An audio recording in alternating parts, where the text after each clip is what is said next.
Hello, lovely peeps. Welcome back to the Reyes Reflection Podcast. Make sure you sub to the pod and share with anyone and everyone, your coworkers, family members, friends. Hey, that neighbor, do me a big favor, okay, everyone? Go find one person and say, have you heard the Reyes Reflection Podcast, and just share it with them, okay? That's all I ask, okay? Just share. And follow me on those socials at I'm Nathanael Reyes. Some love to the partners, Jocko Fuel, clean fuel without compromise. Mad Rabbit Tattoo Aftercare. Be bold. Be you. Make sure you use that promo code Reyes Reflection to save on your order. Everyone likes a good discount here and there, so make sure you use that code. And Arave cards, completing sets, one card at a time. Check out the eBay and Facebook page to get yourself rolling on your Pokemon card collection today. Now, introduction time for my next guest. He brought the party to the current season of American Idol, and I expect no less here on my podcast, as he has a golden ticket to Hollywood. He is a singer, songwriter, dystopian pop star with the most recent album, Supernova, out. So without further ado, Alto Moon, welcome to the pod. Good one. Hello, what's up, party people? Thank you so much for joining me. I got my popcorn like Lionel said, all right? I'm ready to go, man.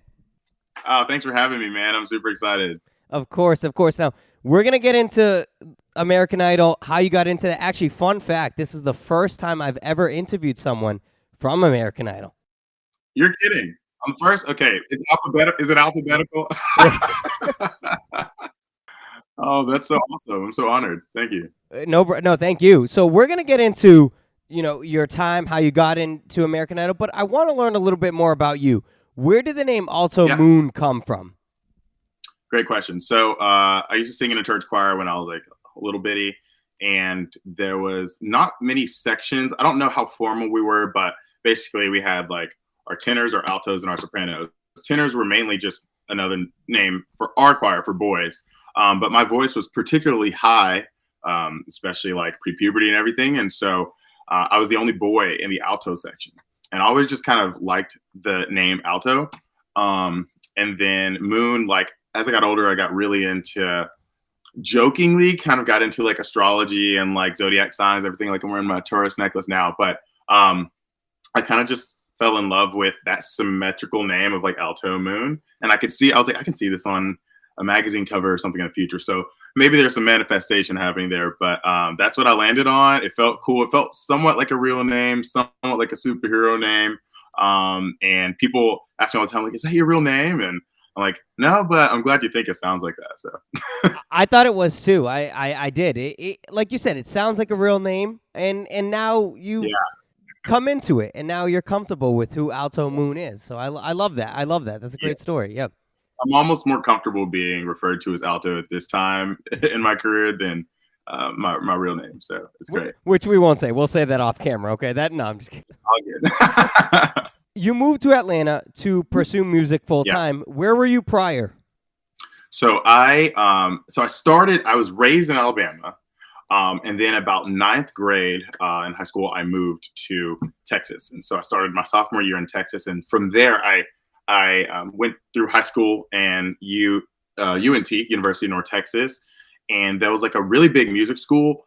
I didn't have like the musical intelligence to major in music, but I just went there because I heard so many good things about the music program, and it was like the right decision because like everybody that was in the music program, I was making like online tracks on like SoundCloud and like putting pop songs out there, and then this like little group of musicians found me, and we turned into like a band for a short amount of time, but they kind of got me comfortable like playing to a live audience and getting out of like my dorm studio essentially. And and so I just got really comfortable like being on stage, and I was like, whoa, like I can see this being like a real thing. But then a few years of doing that, and of course graduation happens, everybody moves across the country to pursue their own things, and I was kind of left like a sitting duck in Denton, Texas, just like, I don't know what to do. I would say I became a medium fish, not a big fish in the town. Like I was playing all the stages and like opening for a lot of artists as they came through the city, but it kind of felt like there was nowhere to go. Like there was no industry.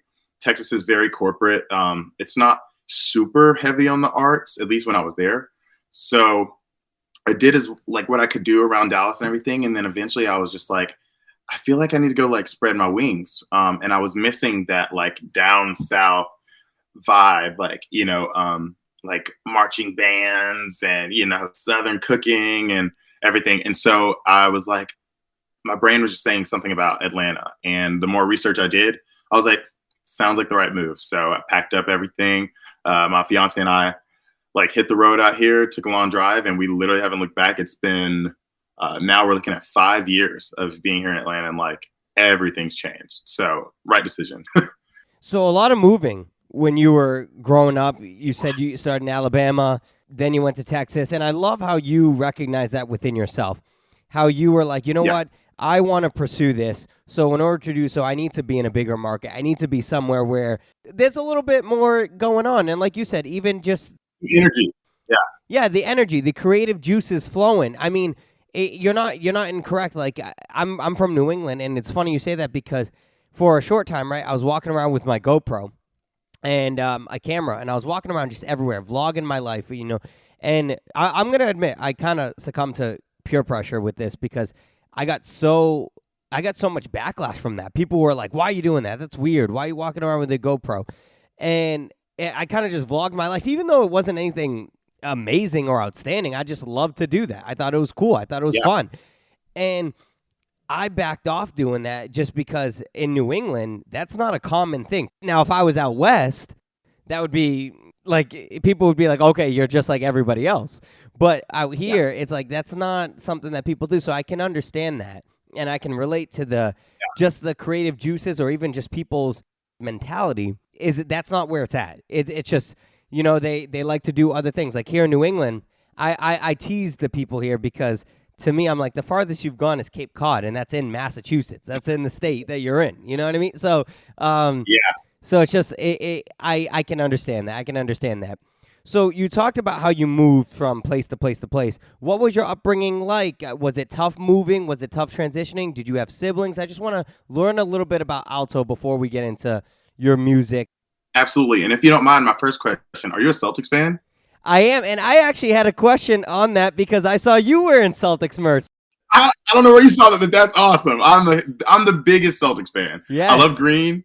And I don't know when I first started getting into sports and stuff. I'll come back to your question, but like when I first started getting into sports, I just liked the color green, so I didn't know what team to pick. I was just watching basketball all the time, and I was like, I love the Celtics. They're green, so we'll come back to that. But I just had to Yes. know. But in terms of like growing up and everything, I would say it was definitely not the traditional easy path for me. I grew up in Alabama, and there's just a lot of prejudice that comes with growing up in a small town like that. And I have a love for the city because of the culture and like that. I always say like Southern hospitality, but it's a real thing. And I felt so loved, and I have amazing parents. But there's only so much you can do. Like if you spread your wings too much, everyone wants to clip them. In small towns because it just makes people uncomfortable. And I knew that as a small child. And I wouldn't say I was the boldest kid. Like I'm way more confident now, but I wasn't like that confident. I was just confident enough to say, I know what I want to do. I know who I want to be. And I know that I'm not quite fitting in here. But I played it a little safe. And so it took me a long time to get comfortable enough to feel like, okay, like I've arrived at who I am. And so even moving from Alabama to Texas was a little bit of like, okay, now everybody here doesn't know me. Like these aren't people I grew up with and maybe went to church or went to school with. So now I have a little bit more room to kind of like spread my wings. And that was when I started performing and stuff. And just kind of like meeting people who weren't like me and just learning more about like what my passion was, which has always been music, but it felt like now it was like kind of calling towards me. And then once I decided, okay, I've done my thing here. I've opened for every band that's come through Texas, and that's all anyone wants me to be is, the opener to get the party started. I want to go like see how far I can really push this. Yeah. And so I thought of Atlanta, where I was like, I would like to be comfortable in terms of like there's a city where a lot of people look like me and opportunities aren't limited for people who look like me. but also like it's a thriving industry. It's fast growing. There's people from other cities and a lot of influence, but it like retains its own identity. And that felt like me. I was like, I want to retain who I am. I'm confident in who I am and who I was raised to be, but I don't want there to be a shortage of opportunity, and I don't want there to be a shortage of people who see me fit for those opportunities. And that felt like the right call. So, Well, thank you for sharing that. And hopefully it's changed a little bit for the best, but I can understand what you're talking about with who you are, your comfortability, and and how you feel that you are as a person. So I want to transition into your music now. I listen to a lot of your songs, such as Hard Love, Currency, Beautiful Mind. In some ways, you give me a Sam Smith vibe, but in others, you give me like an R&B. And I also love your electronic features, and I recommend anybody go listen to the songs that I'm talking about. Who are some of your inspirations, and where do you get this type of who you are as an artist from? Because it really is a good blend of a lot of artists. Thank you.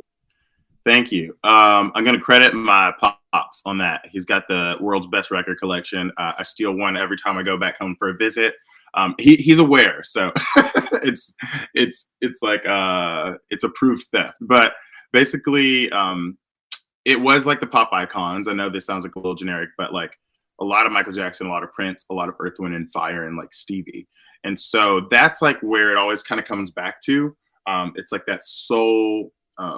Anthemic soul type of thing, where it's a lot of R&B chords. It's like sultry, it's seductive, but like on the Michael Jackson side, it's like a little bit more like in your face and bombastic and bold. And so that's always where I feel like the bass is in my head. Like that's the foundation for my music. But I don't know what at some point in my life, I just got really fascinated with like tech and like the future, but not in the way of like, you know, Apple goggles or anything, more so just like seeing movies like Blade Runner where like things are a little dystopian and like maybe the future's not always so bright, and just like a lot of that kind of interesting take on how things will be shaped in the future. And so I've kind of let that influence that sound. Like what I think are two polar opposites is how soul is like one of those genres that feels like its roots are so far back that no matter how far we kind of come back to those same chords and rhythms and patterns. And then like when you think about the future, you really think more of like electronic music or like super hyper pop and pop stars and stuff. And I've always loved both so much that I thought, what better thing to do than to kind of blend them. And R&B and soul is honestly one of those genres that tries to stray away from going too far from its home. And, you know, electronic and pop is always about like, what's the next thing? And so my mission has always been to sometimes identify music as like future soul, where there's always soul involved, but like, what would it sound like, you know, if we did the thing you're not supposed to do in soul, or if we include that cool hyper pop sound of now, or even something that maybe you wouldn't have heard in soul before. So that's kind of what my thing is. You could definitely tell that it is a blend. It's a nice blend of pop and just soft, and I can hear the passion and the feelings in his voice and what he's saying. And so like Hard Love, for example, like I love that song. That was one of the songs I was playing Pokemon Go the other day, listening to it, and I was like, nice. Yes. And walking my dog, playing Pokemon Go, listening to your albums, and I was like, he's done some great stuff. So I love that you talked about some of your inspirations, and I love how you're able to gather from both, because you are right. When you think of that soul R&B, it is always kind of, it always just leans back to its roots, which is great because that's what made it what it is. But you're right, the pop is, you know, or the electronic pop is, how can we make this sound more advanced? Yeah. So I love how you're able to find the balance between both, and I think that shows in your work.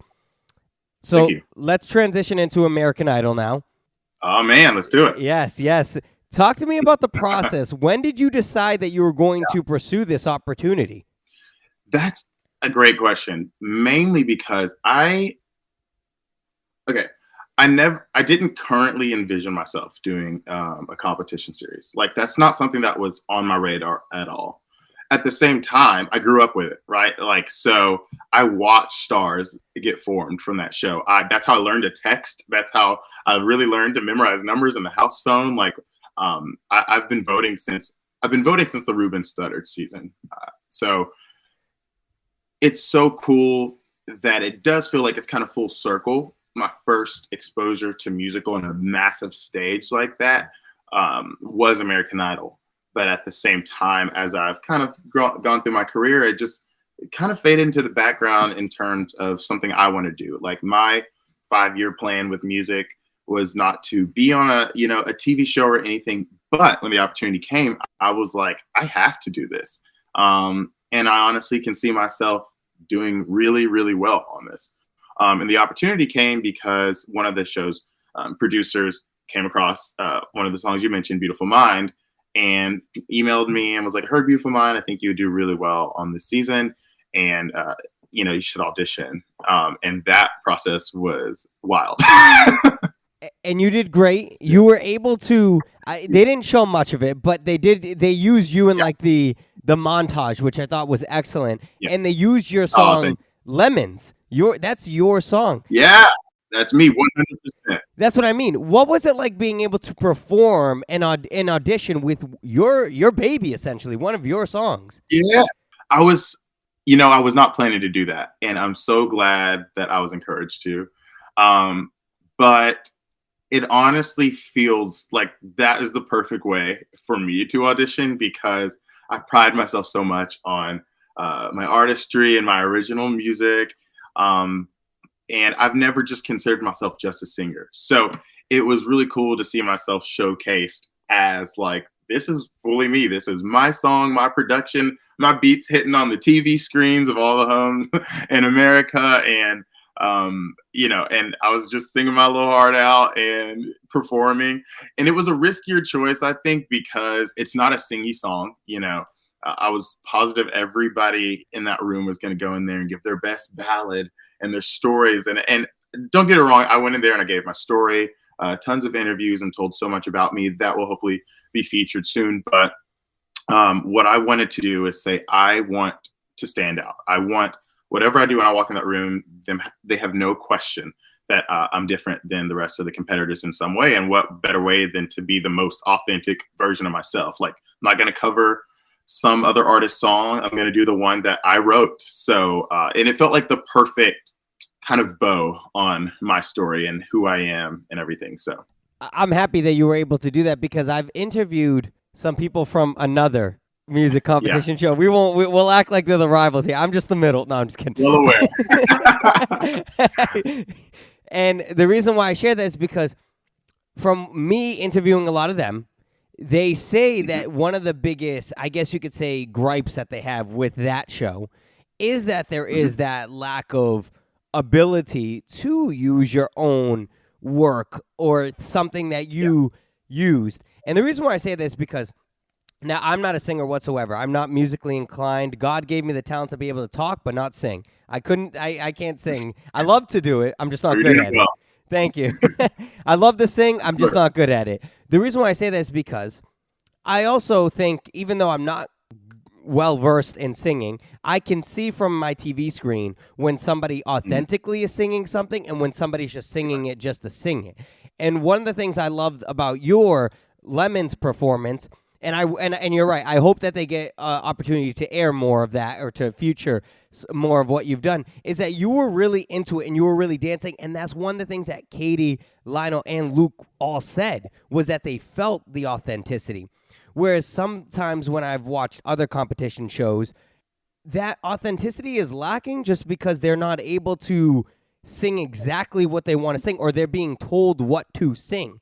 And so, again, I give great respect for anybody who goes on a competition show and is vulnerable enough to show their talents. I think that's remarkable. But I think there is something to be said about people who can share their own work, because now they're able to have a little bit more passion to it, and now they can sing it in the way that they want to. Because a lot of times when I watch other shows, and maybe you could agree or disagree, But when I watch some other programs, like even American Idol, the other one, you'll see that they'll sit there. I love how I'm acting like it's like shouldn't be said.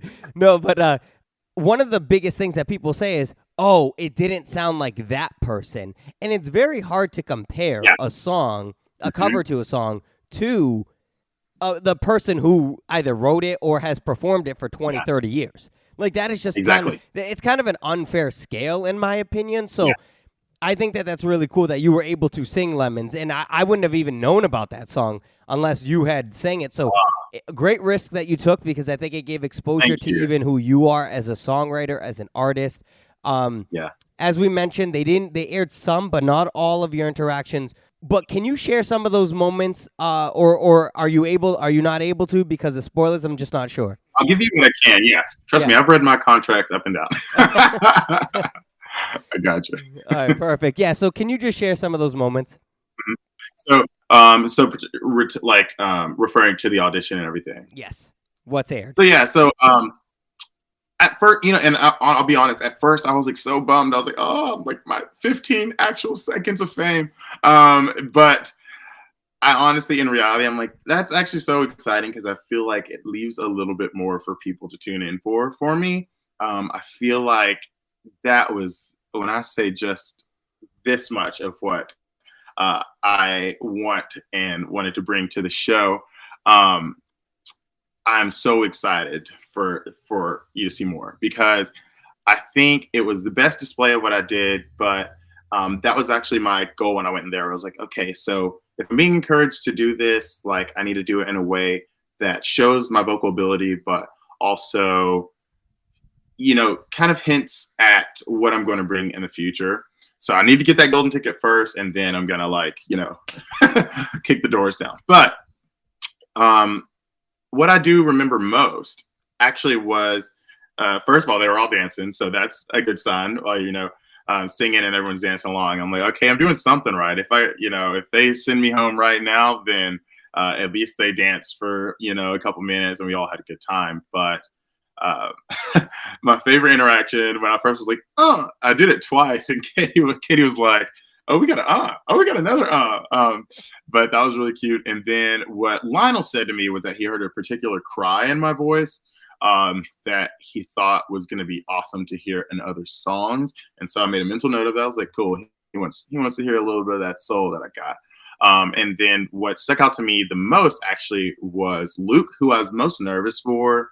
I feel like we're a little bit furthest apart in terms of genre and everything. And so I was just hoping he at least got it. But he's seen enough entertainers. I mean, he is like a massive entertainer. He's on tour all the time. So I felt like if I just brought what I could, like, he would recognize at least something. And he did. So surprisingly, what he said was that he could see me being an entertainer in the business for a long time. And I appreciated those words a lot, because I've always prided myself on my ability to not just sing or just dance or just write, but to overall entertain. I take that into consideration for everything I do. Yes, music can be extremely personal and, sometimes should be about giving yourself over. But at the end of the day, it is the music industry. And on the other end is someone who's consuming your art. You don't really make art in a vacuum in the modern era of the music industry. So I wanted, to make sure that I left that audition with them feeling like they were super satisfied.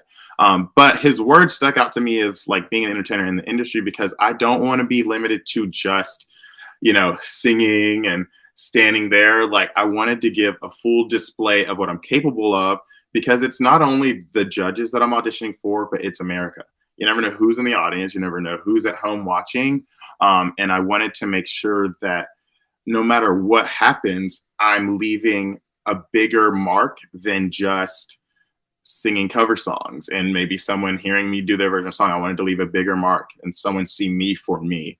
And so I can proudly say that is something I have done and am doing. So I love your perspective. I love how you said at first, like, we're all human. I think I would have done the same thing. I think I would have been like, man, that was the one time I was on TV. You could have showed. So I completely understand that.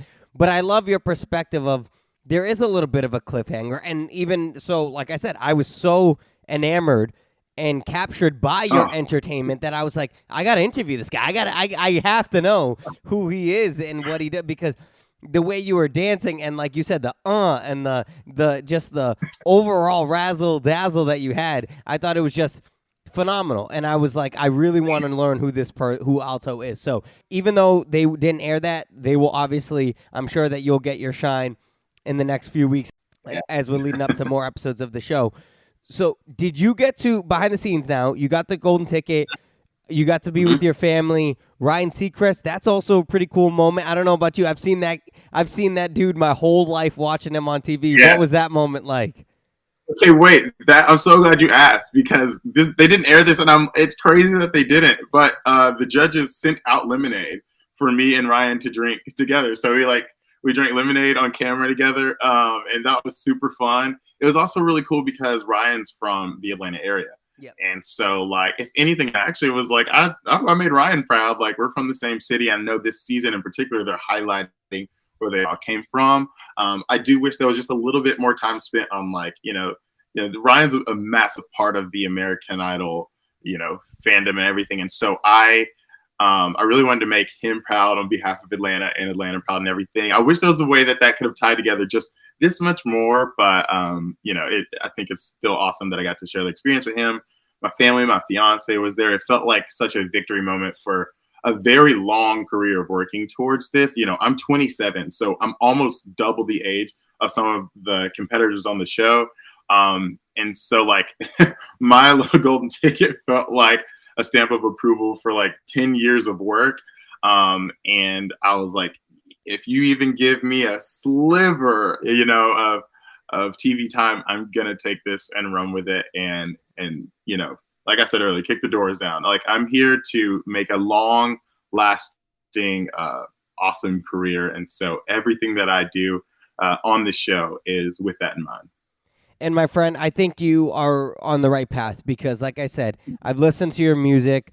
I've seen who you are as an entertainer. I've seen a lot of your stuff on Instagram, TikTok, and I think you have a very good way of displaying humor, but also honesty with your music. I think you're on the right path. If not for anything, you have a fan in life for me, and I will always be rooting for you. I will always be cheering you on, my friend. Thank you, man. I want to learn a little bit more about, like, in terms of, like, your day-to-day now. So you're pursuing your music career full-time. What's a day-to-day look like for you in the sense of what you do to kind of help yourself get to the next level? Absolutely. So this, my main thing is performances and shows. And so I've been playing shows around Atlanta. I've been playing some colleges and universities throughout the U.S., and that's been really fun. And so I really pride myself on my live show. Like, some of my goals are like play Bonnaroo and play, maybe Coachella and stuff. But Bonnaroo is my first music festival, so that's always something I'm working towards. But I also I know, like, the power of the internet is strong. And so what I've been working towards lately is making my full package something that you can see in like a 10 to 30 second clip on TikTok or Instagram Reels and stuff. So making content, I hate calling it content because I don't spend all that time just to turn it into something you can just swipe past. But that being said, I want to make sure that I can capture attention quickly and give a full display of who I am. So I've been working on a project, I'll say, that I think will do a really good job of showing that. So I work with my video content director, and his name is Ian. And his brother, Gareth, who is one of my primary producers. And we are kind of like crafting, we're working on new music. I have a new song called Lucky coming out. But turning all of like my fun music interest into something that someone else can have and be entertained by and share and stuff. So just working on a lot of videos and visual things with my music is kind of what I'm doing these days. Awesome. Yeah, I've always thought that musical artists, much like yourself, you all impress me. And the reason why I say this is because I don't think people recognize the hard work that gets put into like a 3 or 4 minute song. Yeah. The hours that it takes to produce a 2 to 4 minute song is insane. And I think people get lost with that. And they forget Yeah. what it takes to just a small piece of art that Yeah. I don't think it's like any other, because movies, you watch a movie, you watch a TV show, you're like, all right, yeah, they spent a lot of hours on set, but at least it's like an hour and a half movie, or they have 10, 12 episodes. Songs, it's like you're spending all that time on one song, and then when you go ahead and make another song, you have to do it again. So it's like, Yeah. so you have to genuinely love it. So I definitely, like I said, I think you're on the right path. I encourage anybody else to check you out. So I always like to end with some burning questions, but before we do, I would like to ask one favor, if I may. At some point, I would love to listen to you do a full cover of Senorita, because I've heard the little snippet of that, and I thought you were amazing. Oh, and TikTok? Yes. I got some feedback that I was pronouncing it like the American way, which is so funny. Like, I just was sitting in front of the mirror, just like, I like this song, and like my country little accent was coming out so bad. So I would love the opportunity to redo it. Now knowing what I know, so you know what, challenge accepted. Awesome. I love it. I love it. I thought you did great. So we'll do some burning questions now and have some fun. Talk to me about your viral karaoke on a cruise TikTok. Oh my goodness. Okay, so I I'm obsessed with cruises. I don't know. I've only done 2, but I'm just obsessed with all things sea and travel. And so my friends and I did just this random cruise we went on. And our goal, actually, this is so us, like our goal was to win every competition on the ship.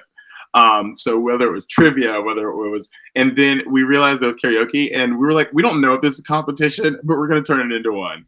And so my objective was to win karaoke, and it happened to be prime time on the ship. Everyone's gathered, and they have a live band, and I was like, oh, this is too good. I got a full band, and so I kind of gave them the look like we're gonna have a party right now. And so I sang one of my absolute favorites, Superstition, gave them the full performance, but I may have been like one pina colada past like my limit before going up. So it was not the polished Alto Moon performance, but definitely the cruise ship Royal Caribbean edition. And I think that's what it needed. So And just as fun. It's nice to know what's going on behind the scenes, and I love that you were able to share that you may have been one or two pina coladas a little over the limit. But I recommend anybody to check it out. I think it has over 500,000 views or something like that. It's a really big video, yeah. Oh man, I don't even know. Yeah, I've seen it on other accounts now, so I don't even know what's going on.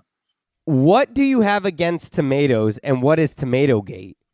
Oh my! I hate tomatoes. I like tomato paste and but I don't know. Like even since I was a kid, it's just everything feels wrong about it. It's supposed to be a fruit, or is it a vegetable? Nobody knows how to classify it, and then it's like wet. Like there's no reason it should come pre-soaked. It feels like you've washed it and you're like taking a bite of it like while it's still under running water, and then like it doesn't really add any flavor without needing to. It's just too much. It's just the texture, the smell. It's all too much. I will have to agree with you. Okay. I'm fine with ketchup. Yeah. I'm fine with, like you said, tomato sauce, tomato paste. Yeah. As long as there's no little chunks of tomatoes in my pasta sauce. If it has chunks, I'm repulsed. I'm right there with you, my friend. My mom and family growing up, they love tomatoes. Like my brother would eat them like they were apples, and I couldn't stand it. I was like, "What is wrong with you?" I'm like, ugh. Like I'm right there with you, my friend. And I have nothing against the tomato lover. It's just like that thing. I'm like, I keep trying. It's one of those things where like, but have you tried? I'm like, I have, and that's how I'm for sure. I'm anti-tomato. Like I try once a year, I'll take a big bite, and I'm like, that was the worst. That ruined my meal. So I've moved on. I've lived. I've learned. But you were willing to eat the whole tomato. You were willing. That's what you said in the video. For the love of music, yes. I'll eat the tomato if it means you guys streaming the songs. You talked about asking me if I was a Celtics fan. You're a Celtics fan as well. Yes. We are big Celtics fans. Like I said, I saw a lot of pictures, a lot of videos of you wearing Celtics jerseys. I was like, That's really Yeah. interesting. I didn't know. But green is also my favorite color, too. So that's funny that you Look at say. us. Yeah. You said that you were into astrology. What sign are you? I'm a Taurus. Okay. Yeah. I'm bullheaded. I'm stubborn, but I don't act like a Taurus.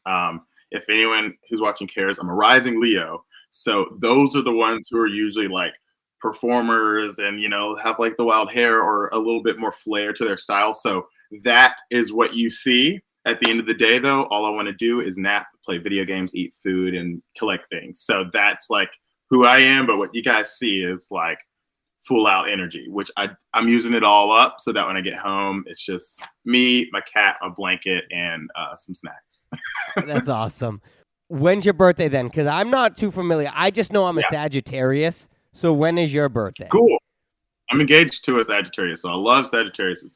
I am April 23rd, so I'm barely a Taurus.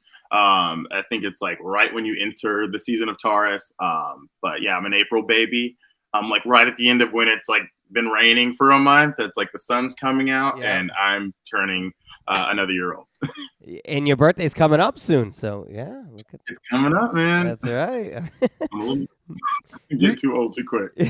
You talked about video games, and I had Yeah. some video game questions for you. I saw that you Okay. played a ton of Animal Crossing. I also like Oh that my game God. too. Yeah. But I have a question for you. Would you say Tom Nook is almost like a loan shark? Okay, wait. Where have you found this? This is so funny. What was that about Tom Nook?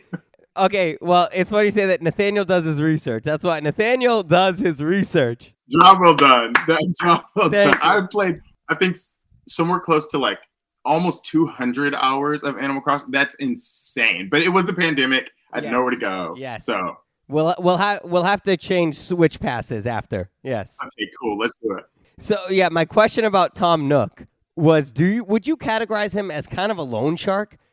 A loan shark. LOAN. Yes. Okay. Yes. Yes, absolutely. Right? And I actually love watching the Sharks on TV. So yes, he is. But I kind of respect him. Like he's a hustler. I have respect for hustlers. He knows what he wants. Yes. He asks for it, and he's willing to help you out as long as he gets what he needs in return as well. And I'm like, you know what, man?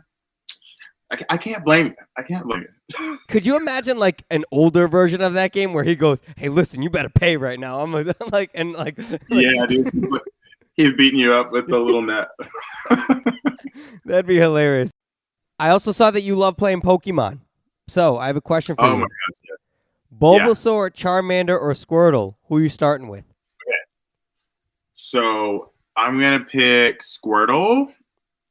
Like I said, I'm all things water. I'm all things like I don't know why, but he's just so cute. And then War Turtle is like so cool. And then you get cannons when you're blasting. It's just everything about him's rad. He's just like me. He hides in his shell, but he's not afraid to fight when he needs to. Okay. I thought for sure you were gonna go with Bulbasaur. No, that's a really good guess.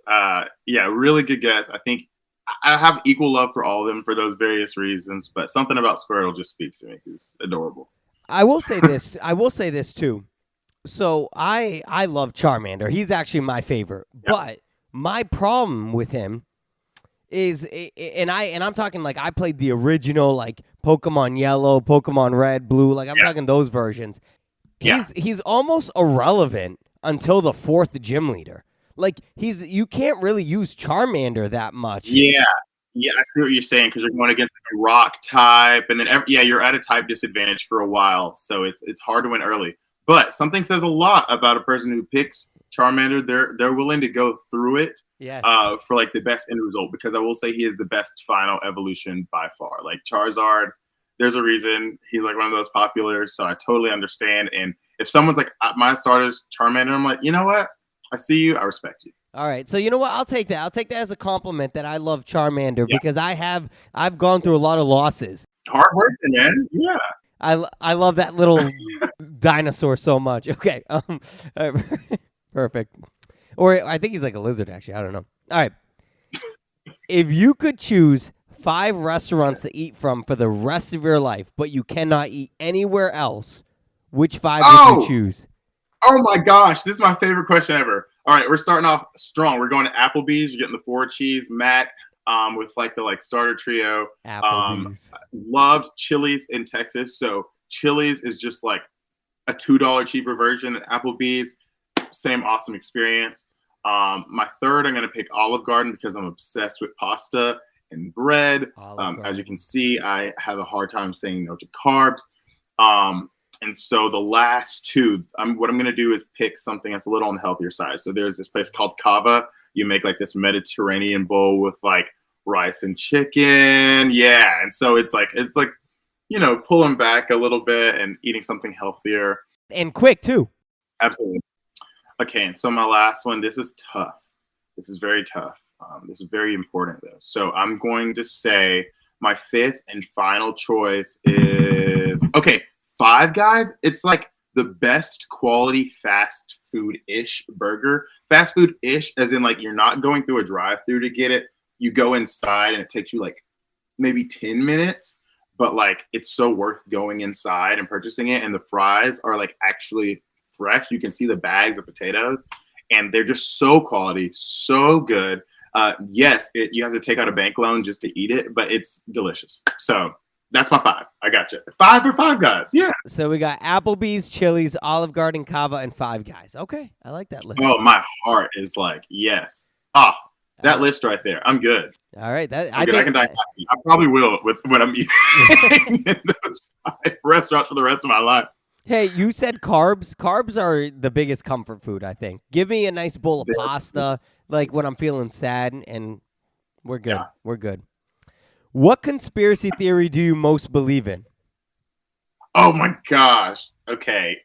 I think it's obvious, man. Aliens. Yeah, me too. Yeah.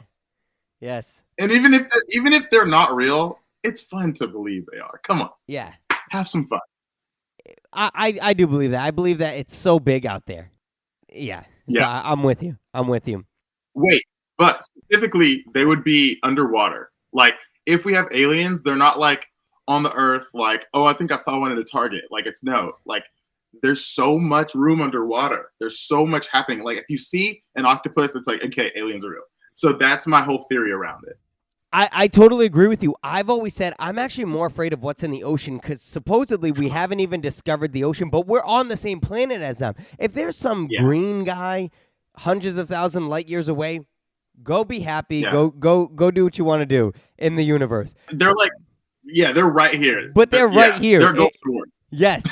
Yes. They're Panama City Beach, and that's what makes me nervous. So some big crazy animal coming up and standing up and being my height from the ocean, that scares me. That's terrifying. Likely. Very likely. Yes, I agree.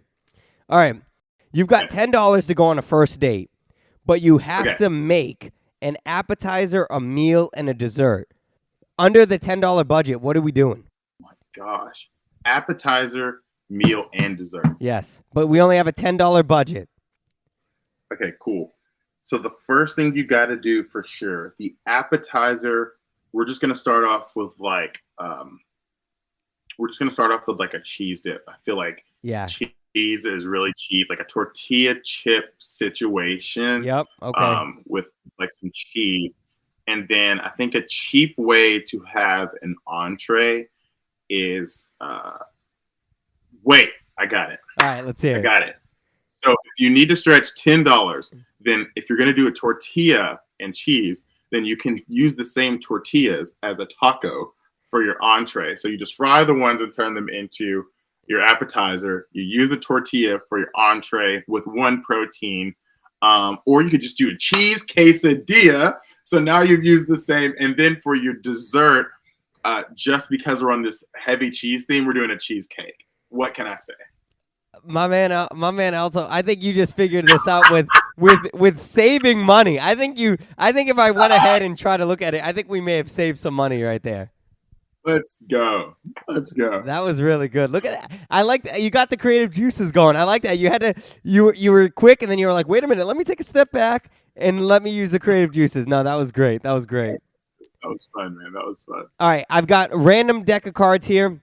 You're going to give me a number 1 through 6, and then I'm going to pick out a random card. There's 6 questions on the card, and whichever number you pick, that's the one I'm going to read. Okay. One of my favorite numbers is 4, so let's do 4. I knew I liked you. That's my favorite number, too. what is something that you were determined to do and you completed? That I was determined to do and completed. Yep.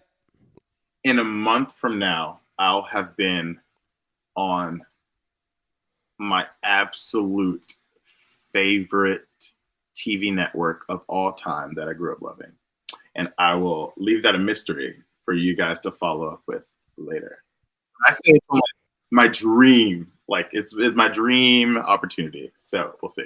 This is perfect because this is a great cliffhanger. So plug in your socials. Where can people find Yes. you, listen to, follow you, see these projects you have coming up, and also see this vague project you have going on? Tell the folks where they can experience. Tune in for more. Yeah. All right, cool. Hey, this has been so fun. Like if you like what you heard or you want to hear more, first, please go check out the music. Music is the most important. So that's going to be on Spotify and Apple Music. Just Alto Moon, ALTO, and Moon, like the thing in the sky. And then if you want to follow me on socials where I promote songs, but also have a good time on my Instagram stories and whatnot, that is alto.moon. Same with TikTok. And those are mainly the two things I'm on. I try to manage just a small amount of socials. So Spotify, Apple Music, streaming, and then type in Alto Moon right now in the search bar. There you go. Perfect. Well, Alto, thank you so much for taking time out of your day, joining me on the pod. You are now sworn in as a friend of the show forever. I've just knighted you. That's I like to do. It's a prestigious honor, you know? What can I say? Nathanael, thanks, man. This has been so fun. I'm having a blast. I hate that it has to end, but this has been so awesome. Of course. And like you're always a friend of the show. So if you have any other projects, you come back for part 2. There's no problem with that. I got you. We'll be talking, man. Of course, that is going to do it for this episode of the Reyes Reflection Podcast. Follow the show, share the show, follow me on those socials, and check out our wonderful sponsors, Arave Cards, Jocko Fuel, and Mad Rabbit. And as always, may you live, may you love, and may you thrive. I'm Oprah, and I love you all.